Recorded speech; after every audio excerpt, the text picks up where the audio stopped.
My name is Charles Hayfron Benjamin. I am happy to share with you some ideas to improve the quality of your professional CV. This will be the first of the 2022 Global Ideas Summit workshop sessions. I've titled the workshop session, Preparing a Winning CV. So as you can tell, this is a workshop session. I'll do just a little bit of presentation, after which we do some practical work. In a practical session, I will discuss two sample CVs. The first is a CV for an academic position. So for example, a CV to accompany an application for an advertised graduate position, postgraduate position, master's degree, PhD, application for educational scholarship, etc. This kind of CV may also apply to professionals applying for jobs with significant academic components. So for example, applying for the position of a lecturer in a university. Then I'll do the second type of CV, which is the CV for a non-academic position.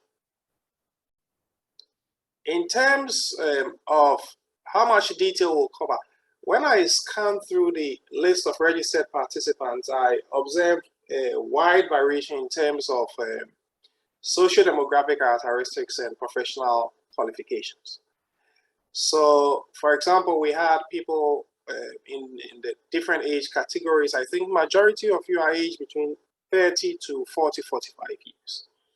But aside from this, in terms of management credentials, a third of you have significant leadership and management competencies. So you are playing key roles in your organization. So the assumption here is that you guys have a rich work or professional experience. However, two-thirds of the audience have very little or no leadership or management experience. Based on the observations, I have chosen to show two kinds of CVs in the demonstration or practical session. One for someone with extensive experience and education, and the second for a fresh graduate, or what we call in Ghana, a greenhorn. I'll first share with you some tips and ideas. Then in the second part of the presentation, or in the second part of the workshop, we'll have a look at the two sample CVs I talked about earlier. So before we start, the organizers decided to do this workshop track because we wanted to guide you on how to put together what you have acquired over the past couple of years. So many of you have achieved a lot, but when you are writing your CV, you just put in very little. So we just want to guide you on how to put together what you have acquired over the years. Secondly, we want to let you know, based on what you see in the various CV illustrations, we want to let you know what to gather, the kinds of educational experiences, work experiences, skill sets, etc. you need to gather in the next couple of years in order to be competitive on the job market.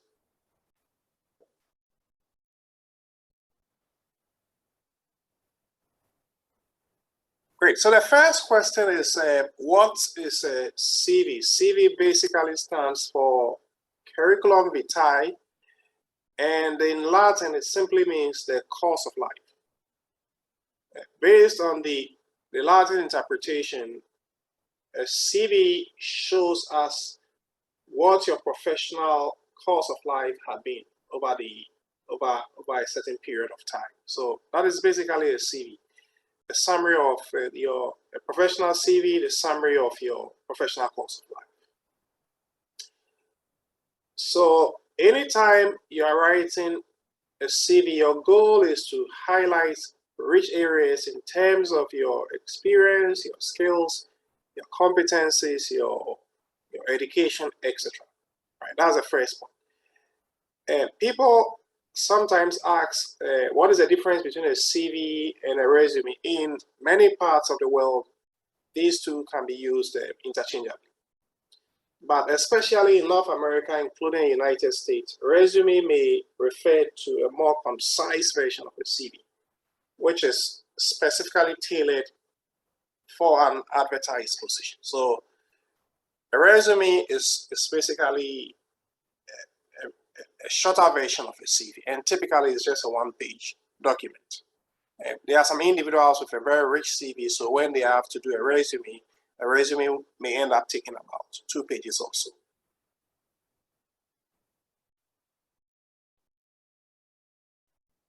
How important is a CV? Very important. So imagine you are presented with 2 new Samsung phones or 2 iPhones. Both of them are in boxes. You pick the first box, and the first box has a label that reads, let's say, Galaxy S21. The network is GSM, CDMA, HSPA, etc. The OS operation system is Android 11. Main camera is 12 megapixels. The battery type is lithium ion, 4000 mAh, etc., etc. So this is the first box. It has a label. Then you pick the second box, and there is no label. On the balance of probability, I imagine you choose the one with the label, and the reason is that you are not too sure about what is in the unlabeled package. The unlabeled package may contain a superior phone, but we do not know what the specs are, so we are unsure what it contains. So the CV is the label you put on yourself before the employer opens you up and look at your content. So you can just imagine the CV as a marketing tool. So the CV is how you market yourself before you get an opportunity to be called for interview or to be hired, right? So the CV is basically a marketing tool. Great. So CVs are created. There is flexibility for writing every CV. I think we should go to the next slide. Can you project the next slide? Yes. I say this because first, every professional CV should have some standard sections, but there is flexibility. You decide what to bring first, whether you want to bring your educational experience first, or your work experience first, or your skill set first, what to bring second, what to bring third. Everything depends on the kind of application. So there is some flexibility. Secondly, you decide what to include and what to exclude, and how you want to package it. So the general principle is to hide your weaknesses and only show your strength. Do not, for example, put your GPA in a CV if it is not impressive. In the same way, you don't put your graduation or your academic class or something in a CV if it is not impressive. Let everyone know the importance of any little award you win. So for example, if you win an award in the department of your organization, let it feature on the CV if it has the potential to influence the employer. So the principle here is that you are in control of the CV. CVs can be created by you.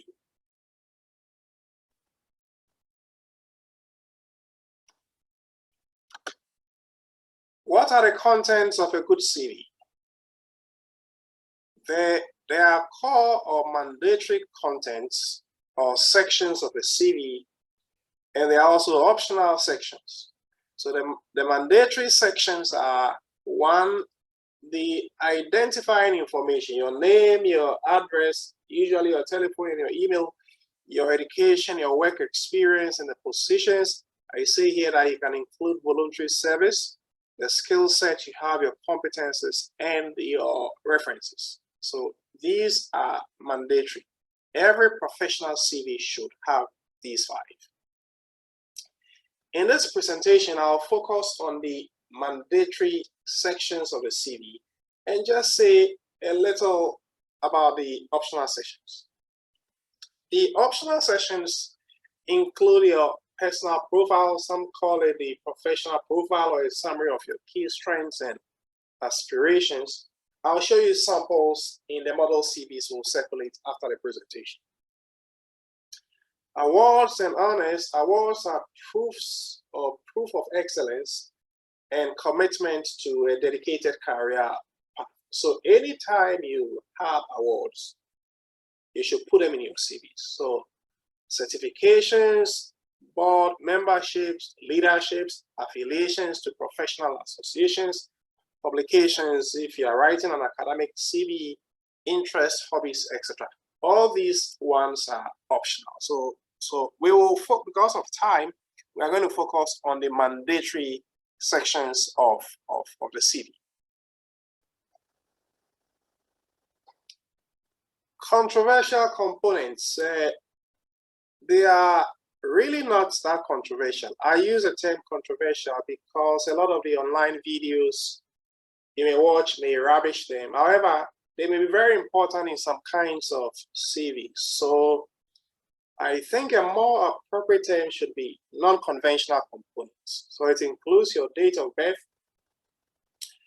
They are very valuable for many academic applications, and certain governmental applications also mandate you to put your date of birth on the CV. Marital status, I've seen many applications that demand that you put your marital status on the CV. The same can be said about your nationalities. Should I include a photo? It depends on many factors, including what I call the 2 J's. The first J is the jurisdiction. So for example, in countries like Ghana, the UK, the United States, photos are generally not necessary in your CVs or resume. However, in some countries, they are actually preferred. The second J is the job type. If, for example, you apply for jobs including modeling, then a nice or a good photo accompanying your CV or your resume can be fantastic. So there is no hard and fast rule when it comes to these components. So they are non-conventional and not necessarily controversial. So the rule is to check the application requirements and use the preferred formats. Adaptability. One principle in marketing is what we call the product market fit. So in this specific context, the product you advertise should fit a problem in a job market space. We need to tailor our CVs to suit the applications. There is nothing like one fits all something. So every CV should be slightly modified or tweaked to suit the advertised position. So read the application requirements and the kinds of experiences the hiring company desires critically and carefully. Then you adjust your CV accordingly. If there are no details in the job adverts, you can just Google the role, and when you check 1 or 2 credible websites, you can have an idea what kinds of competencies, attributes, skills, etc. are required. Then you highlight those in your CV. So the product market fit is key if you want to grab the attention of the potential employer. How lengthy should a CV be? No fixed rule. I mentioned earlier that for a resume, a page is fantastic. Maximum 2 pages preferable. But CVs can be very lengthy because depending on the kind of CV you are writing, it can be very lengthy. And this is hugely shaped by your stage in life. So individuals with vast experience, vast qualifications, they end up writing very lengthy CVs. The last CV I submitted had about 18 pages. Every line was relevant. So I don't think there is any hard and fast rule.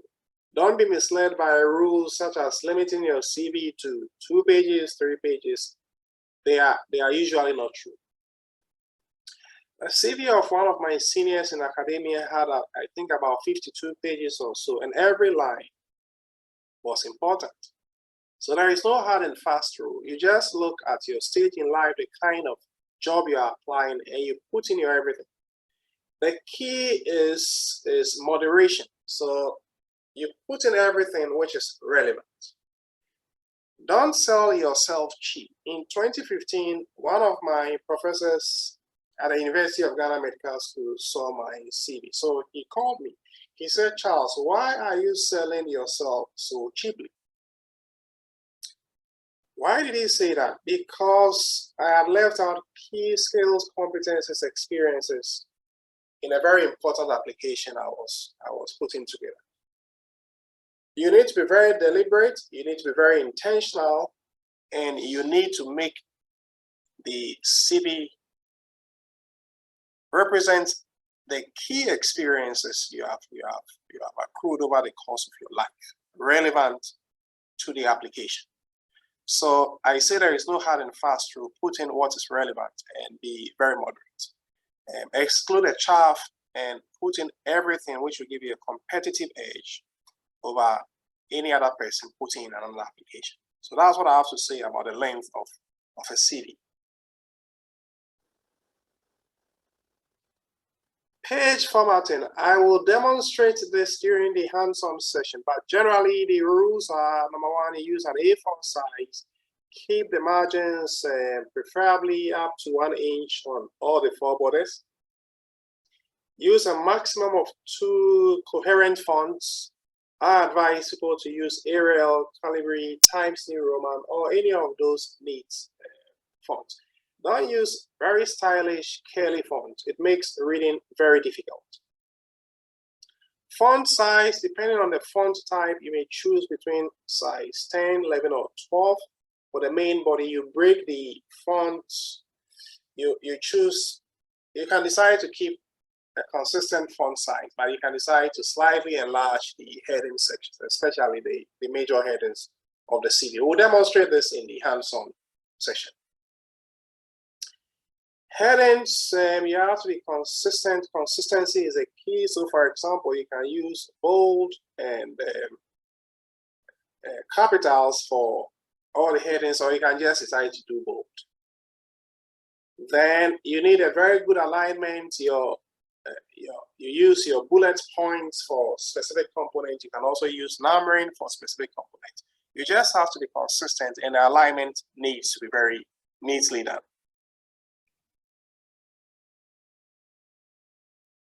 Grammar check. So your CV should be flawless. The rule is to check, cross-check, and recheck. Check by proofreading everything you have written and run the draft through a grammar checker. So everybody knows about Grammarly. So Grammarly is free. You can run the Word version of the CV by Grammarly and make very important corrections. In addition, Microsoft Word does this job also very well. So you can go through, when you open your Word, you can go to review, you go to spellings, and you do the spell check. So you get very valuable corrections before you proceed to submission. So after you do the first level of proof, I advise that you cross-check again, and in cross-checking, you proofread for clarity and correct grammar. I know Word does something fantastic. Grammarly does a very fantastic job, but all these things are built on concept and algorithms. So sometimes they may not correctly represent what you have in your mind. So don't take everything the automated grammar checkers recommend. So you have to do your cross-check. After that, you have to do a recheck. And when you are doing a recheck, you reverse what you did in the check section. So in a recheck, I normally recommend that you run it through a grammar checker first, after which you do a proofreading. So in running it through the grammar checker, you can still do Grammarly and the Microsoft Word spelling check. Then you do your proofreading. I'll demonstrate these two in the practical session. One key idea is that creating a CV is a lot of hard work. Imagine you have so many pages in your CV, you do checking, cross-checking, rechecking, and the next time the soft copy version of the CV is done. So I recommend that you always email the last draft of your professional CV to yourself. The next time you want to produce another CV for an advertised position, you just download what you have emailed to yourself and you build on that. Principle is to check, cross-check, and recheck.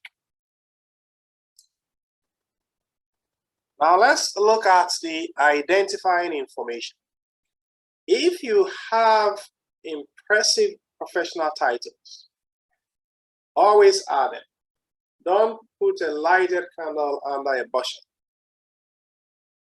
Add your impressive qualifications. So examples are you have an MD, MSc, MBA, MPH, you have a PhD, or you have a fellowship from a credible professional association, maybe fellow of the Ghana College of Physicians and Surgeons or fellow of the American College of Cardiology. Add those to your name. So you can have something like Adjoa Mensah, MD, MPH, or Kofi Kuma, PhD, MBA. So make sure if you have those impressive titles, let them follow your name in the identifying information. Very key. The purpose of the identifying information section of the CV is for the employer to contact you. So with this in mind, a reliable telephone number and an email should suffice. So generally, postal addresses may not be mandatory, but they may be required in certain kinds of applications and in some jurisdictions. So in some places, anytime you are submitting a CV, for example, you need your postal address to be on it. But generally, the trend is towards email addresses, because the basic objective is how would the employer reach the potential employee, and email is very fluid and fast. There are cases where a physical address may be valuable, but as I said, the basic principle is the email. So just a word or two about your email. Let your email look professional and let it reflect your name. I've done another session on email management in the past. I think in this workshop sessions, we're also going to cover emails. So I'll throw a bit more light when we get to the email section. But before we get there, before we look at the email section of the workshop, I say number one, let your email look very professional. Okay. So for example, if your name is Kofi Ekwansa or something, then you create an email like koansa@gmail.com. If your name is Lillian Aka, then you can use something like lillian.aka@yahoo.com or lillianaka@gmail.com. If the email address is already taken, then you have to innovate and find the next possible address which represents your name, right? Do not use controversial email addresses. Don't write Kofi419@gmail.com. Don't write the main man @gmail.com.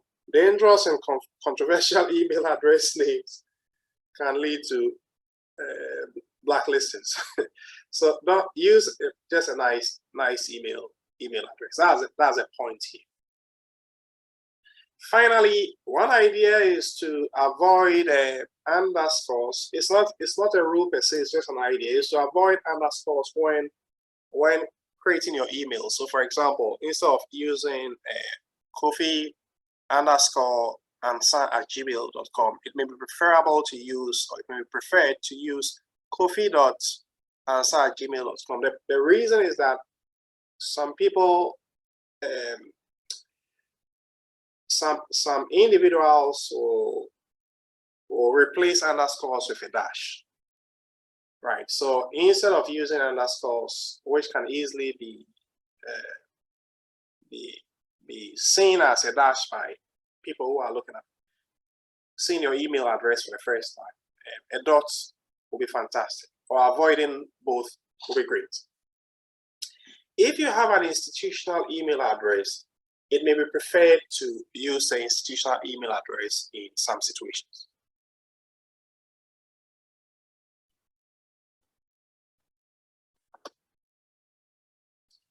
Education. For many CVs, the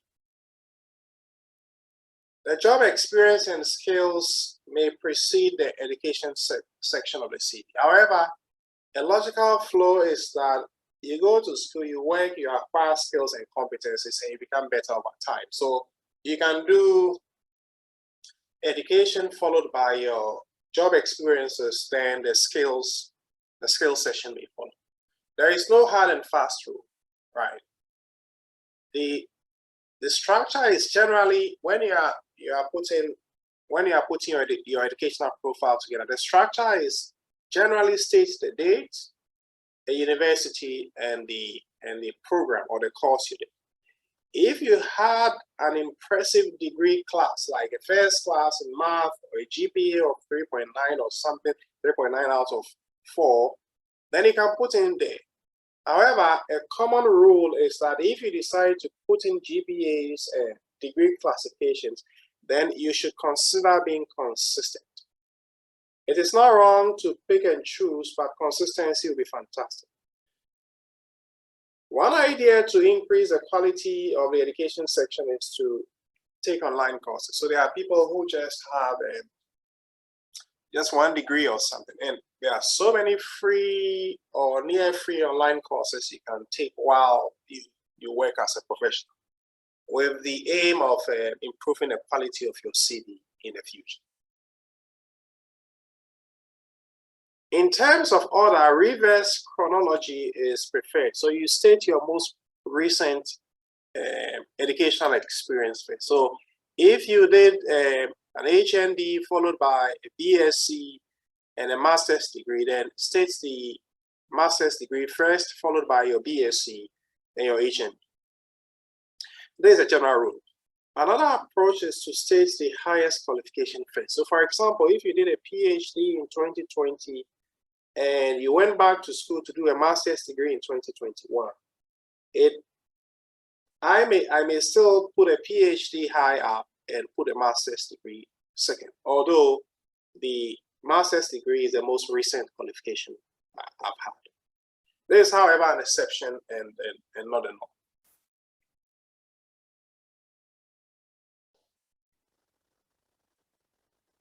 About employment, the same principle of reverse chronology is preferred. The preferred format states the employment date, let's say from 2020 to 2021, then you see the name of the company, the job or the work title. Then you can have, on the next line, you state your key roles and responsibilities. If you have any accomplishment, it will be fantastic to put it there. And once again, I'm going to demonstrate this in the practical session. Ensure you don't have many gaps between your employment cycles. So employers will be curious about what you did in the gap period. So for example, you were unemployed from 2017 to 2020. You should be able to justify why you were not employed. And if you had no employment between 2017 and 2020, one way to fill the gap is to fill with voluntary service.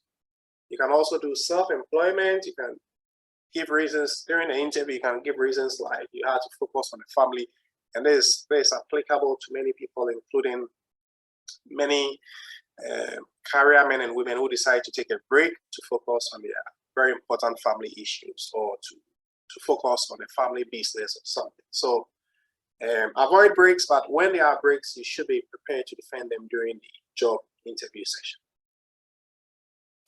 One tip to enhance your employment history, if you are a relatively inexperienced professional, like a greenhorn, you just graduated from a university or something, you have to seek voluntary service and work for free.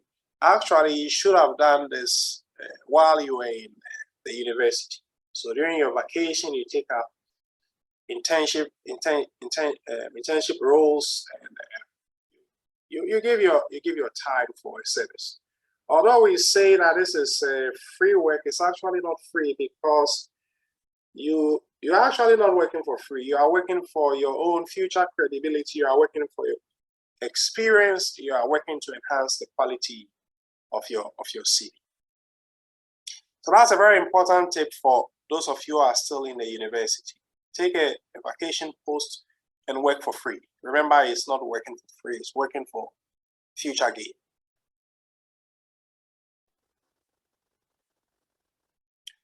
Skills, focus on hard or technical skills related to the job. So industry-specific skills.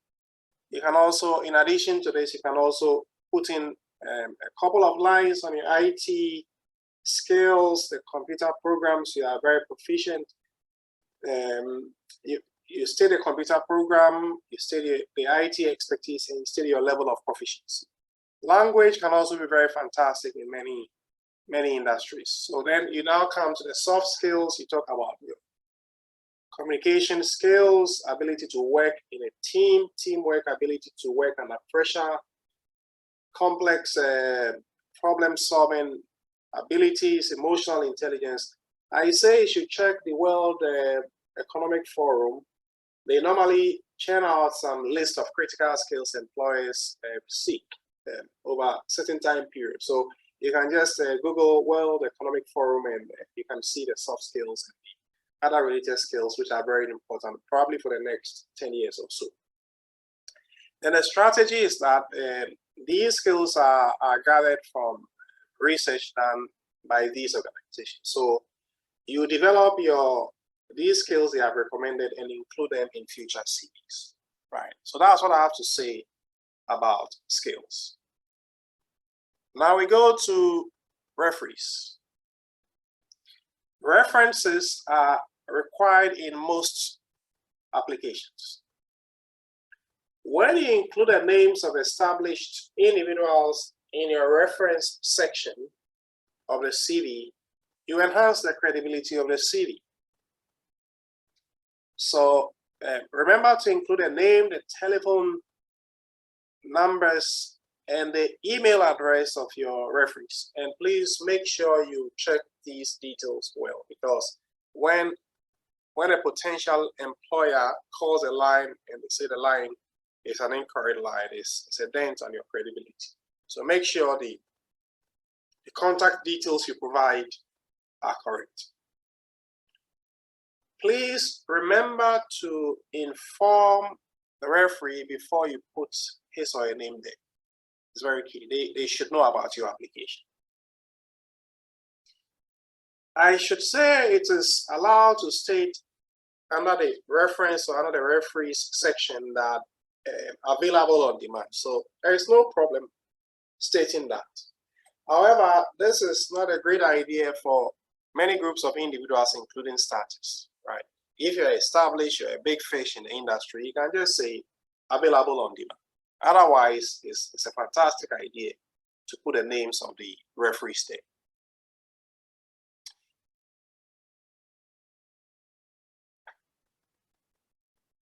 How do you submit your CVs? Two ways. If you do a manual submission, print on a nice white A4 sheet. Keep in an A4 sized envelope or any envelope that can take an A4 sheet, do not fold the CV. Put it in the CV in a big envelope. Then remember to include a cover letter, right? If you decide to submit electronically, don't forget, submit the PDF version of the file instead of the Word version of the file. And use the email address you provided in the body of the CV to submit your application, including your CV. So if I use, let's say, kofiansah@gmail.com as my email address in the body of the CV, when I'm submitting the CV electronically, I should submit it via kofiansah@gmail.com. So you don't use a different email to submit. It's not a wonderful idea. I've done an extended version of email management, but the key thing here is that you have to fill all the required email fields and ensure that the email you use for the submission has an email signature, right? And the body of the email may be just a modified version of the content of the cover letter. Alternatively, you can attach the the cover letter as another file when you are submitting your CV electronically. So this is a sample email content. You can modify. You can just adapt this and modify it to suit your circumstance. So, for example, dear sir or madam, I hope this email finds you well. Please find attached my CV and cover letter in support of my application for the position of sales executive at the CHP group. So the company is a CHP group. I'm confident my skills and experiences will bring value to your company. I would value the opportunity to be interviewed to prove my skills and competencies. Please do not hesitate to contact me by telephone, and you put a reliable telephone number, or email, you put a reliable email address if you need further information. Yours sincerely. Then you write your name under it. Then the email body should contain the email signature, also containing your name, your qualifications, your email address, your telephone number. There is no problem with repetition here. We end with cover letter. We have a separate presentation on cover letter. So the features of a good cover letter is paragraph 1, brief introduction, your education, your experiences, etc. Paragraph 2, why you want to work in the organization or the advertised role. Paragraph 3, skills you have relevant to the application. Remember the product market fit. Then paragraph 4, your final words. Ask for an interview. Remember to ask for an interview. Specifically ask the potential employer that you'll be grateful if you are given the opportunity to express or to show your skills and competencies via an interview. Then, as we mentioned, you have to channel, or you have to specify the channels of communication, how they can contact you if they need to contact you. And I say here that anytime you put in an application, every now and then you have to check your email. Sometimes you have to check your spams, whether you've received responses from your potential employees. The contact details under the body of the text, as your email signature, is very critical. So please refer to my presentation on email management. Okay. I think these are the key things I would want to say. So we'll take a short break, then we'll come back. Maybe let's take a 5 minutes break and come back and cover the practical section. So the practical session will look at a model CV, after which we are going to send you so many CV templates you can just play with and come out with your own fantastic CV. So let's meet in 5 minutes.